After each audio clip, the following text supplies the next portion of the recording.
What if, the flame of one heart, in this alternate version of the Mahabharata, the destiny of Draupadi, the fiery princess born from the sacrificial fire, took a different path during her swayamvara in Panchala, when Arjuna, disguised as a Brahmin, successfully struck the fish's eye and won her hand. Kunti was not present to utter the fateful words, "Share whatever you have brought." Instead, she had been delayed by a sudden illness. Yudhishthira, Bhima, Nakula, and Sahadeva remained in the forest hermitage. Thus, Draupadi married only Arjuna. The ripple effect, the news of Draupadi's singular marriage spread like wildfire.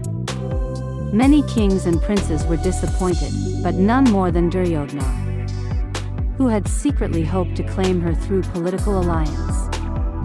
Karna, who had been barred from participating due to his perceived caste, watched from afar with quiet respect. Without the complication of 5 husbands, Draupadi's life became one of deep, singular devotion.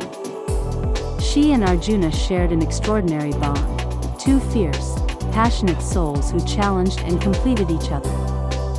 Arjuna's skill with the bow was matched only by Draupadi's sharp intellect and unyielding sense of justice.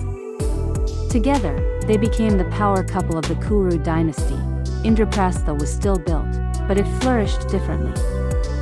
Without the tension of a shared wife, the Pandava brothers remained extremely close. But the household was more peaceful. Draupadi became a beloved queen who focused her energy on governance, women's welfare, and diplomacy. The game of dice. When Shakuni and Duryodhana plotted the infamous game of dice, things unfolded differently. Yudhishthira still played and lost much of the kingdom. However, when the moment came to stake Draupadi, the court erupted in protest. Because she was only Arjuna's wife, Arjuna's rage was immediate and terrifying. He strung his Gandiva and threatened to burn the entire hall if anyone dared touch her. Karna, moved by Draupadi's dignity and remembering her rejection at the swayamvara, stood up and openly condemned the act. "This is not dharma," Karna declared. "A queen should never be humiliated this way." Krishna, who had arrived swiftly, supported Arjuna and Karna. The game was declared null and void due to the overwhelming outrage from both sides. Duryodhana, sensing the shifting mood and fearing open rebellion in his own court, was forced to back down. The Pandavas were exiled for only 6 years instead of 13, as a compromise brokered by Bhima and Vidura, the path to unity. During the exile, Arjuna and Draupadi grew even closer. While Arjuna performed his tapasya and obtained divine weapons, Draupadi traveled with him, offering wisdom and courage. Their love inspired many. Most importantly, Karna, who had learned the truth of his birth from Kunti during this period, began secretly aiding his brothers. Without the deep resentment tied to Draupadi's humiliation, old wounds healed faster. When the Pandavas returned, they demanded their kingdom. This time, the Kauravas were divided. Karna refused to fight against his blood. Duryodhana, isolated and without his strongest allies' full support, eventually agreed to peace talks. In a grand assembly, the kingdom was divided fairly, Hastinapur for the Kauravas and Indraprastha for the Pandavas, with open trade and mutual defense treaties. Arjuna and Draupadi became symbols of unity and prosperity. A golden legacy. Years later, Arjuna and Draupadi ruled Indraprastha with wisdom and strength. Their son Abhimanyu grew up in a stable home, trained by his father and protected by all 5 uncles. The Mahabharata war was completely avoided. Bards sang not of a devastating war, but of the eternal flame. The love between Arjuna and Draupadi that cooled the fires of hatred and brought peace to Bharatvarsha. Draupadi, no longer torn between 5 husbands, lived a life of fulfilled love and purpose. She often said, "One heart was enough," when it burned with true dharma and devotion.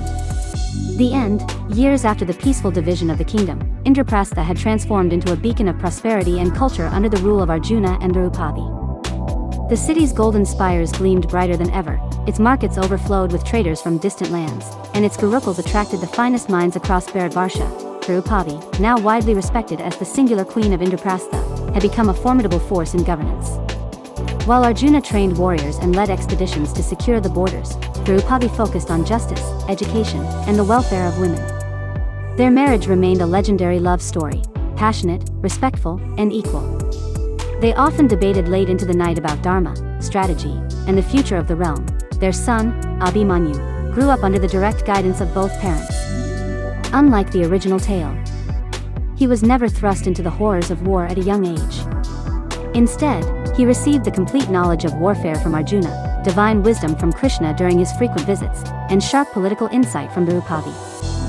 A new challenge. One calm spring morning, a grave threat emerged from the southern seas. The powerful king of the Nagas, Takshaka, long resentful of the Kuru lineage, launched a surprise invasion with his fleet of enchanted ships and serpent warriors. His goal: to destroy Indraprastha in revenge for the ancient burning of the Khandava forest. The Kauravas, under Duryodhana's rule in Hastinapur, initially hesitated to help.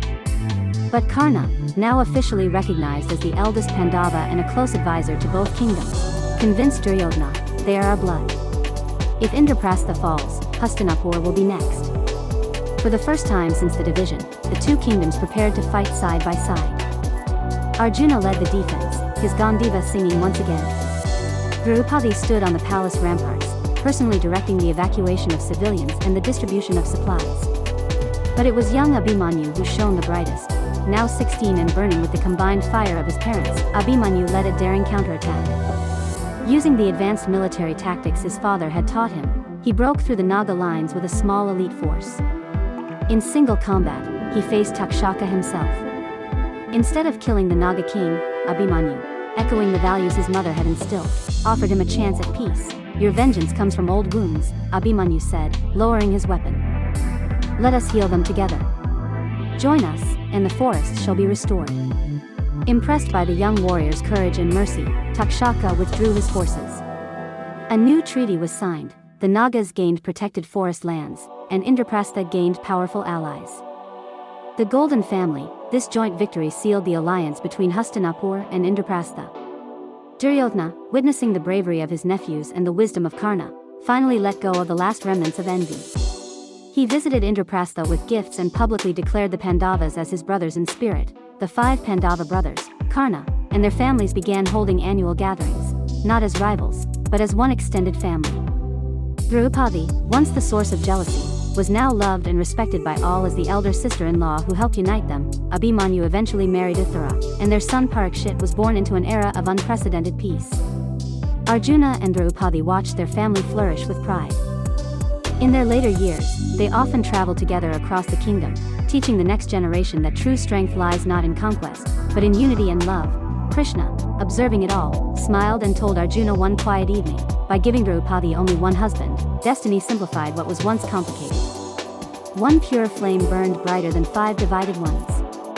The legend remembered, in this timeline, the Mahabharata was remembered not as a tragic war, but as the tale of the eternal flame, the story of how one woman's singular devotion, combined with brotherhood and mercy, saved an entire civilization from destruction. Draupadi, in her old age, would often say with a fierce smile, I needed only one husband. Because Arjuna carried the fire of 5 in his heart. The end of this chapter.